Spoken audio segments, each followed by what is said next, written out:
wasaaradda dhalinyarada iyo ciyaaraha jamhuuriyadda Soomaaliland oo ay weheliyaan mas'uuliyiinta xiriirka kubadda cagta ee jamhuuriyadda Soomaaliland ayaa garoonka Cigaal International Airport ee caasimadda Soomaaliland ku sagootiyay kooxda maqalka naafada ka oo qaranka jamhuuriyadda Soomaaliland ku matali doona koobka tartanka kubadda cagta ee qaaradda Afrika oo loo qabanayo ciyaaryahanada maqalka naafada ka oo lagu qaban doono magaalada Nairobi ee dalka Kenya. ugu horeyn waxa halkaasi ka hadlay gudoomiye ku-xigeenka xiriirka kubadda cagta jamhuuriyadda Soomaaliland Khadar Jilaal iyo sidoo kale macallin Diri Dhaba oo isagoo ah macallinka hogaaminaya kooxda maqalka naafada ka ee dalka jamhuuriyadda Soomaaliland ku matalaya tartankaasi. waxaan mahad gaar ah u dirayaa dhammaan mas'uuliyiinta kala duwan ee wasaaradda dhalinyarada ciyaaraha ee ugu horeeyo wasiirkii hore Boos Mire iyo wasiirkii labaad wasiirkii cusbaa ee dambe ee wasiir qambi oo isaguna waxa weeye israaciyay hawsha intii dambe si gobonimo leh waxa weeye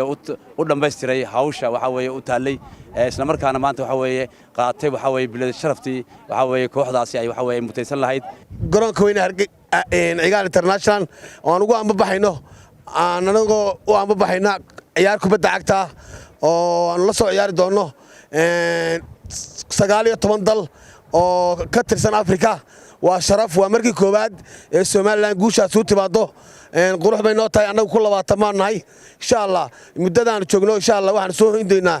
guul iyo sharaf iyo ictiraafkii Soomaaliland oo xagga ka dhex muuqan doona. dhankoodana waxa halkaasi ka hadlay agaasimaha waaxda ciyaaraha ee wasaaradda dhalinyarada iyo ciyaaraha jamhuuriyadda Soomaaliland Cabdirashiid Caydiid Yaasiin iyo sidoo kale agaasimaha guud ee wasaaradda dhalinyarada iyo ciyaaraha Maxamed Saciid Khaawi waxayna halkaasi ku sagootiyeen dhalinyaradana ka qayb galaysa tartanka koobka loo qabanayo daayarta maqalka naafada ka ee qaaradda Afrika iyagoona madaxweynaha jamhuuriyadda Soomaaliland uga mahad celiyay dhiirigelinta uu muujiyay tartankaasi badan oo wadamada Afrika oo aad u magac weyn bay la ciyaari doonaan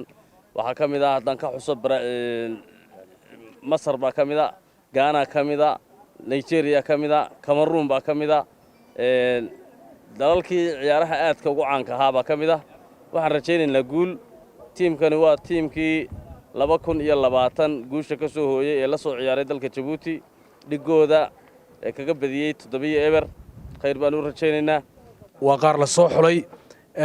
waxaan rajaynaynaa insha Allah inay guulo fiican soo hooyaan waxaan halkan uga mahad celinaynaa runtii madaxweynaha jamhuuriyadda Soomaaliland Mudane Muuse Biixi Cabdi oo runtii maalgelinta iyo kharashka iyo dhiirigelinta dhalinyarada mar walba la garab taagan oo runtii ugu ballan qaaday dhalinyaradan inay koobka ka qayb galaan runtii maanta uu fuliyay waxaan kaloo mahad celinaynaa wasiirkii hore wasaaradda dhalinyarada ciyaaraha Mudane Boos Mire oo runtii isaguna gacan weyn ka geystay si ay maanta halkan u soo gaari lahayn waxaan kaloo mahad celinaynaa wasiirka cusub oo runtii isna intii hadhaagahayd ka qayb qaatay runtii mar walbana garab taagan insha Allah waxaan u rajaynaynaa inay guul iyo farxad iyo calanka Soomaaliland kor u qaadan iyaga inay soo noqdaan maanta maalinteeda insha Allah aynu soo dhaweeyno inagoo ku wada faraxsan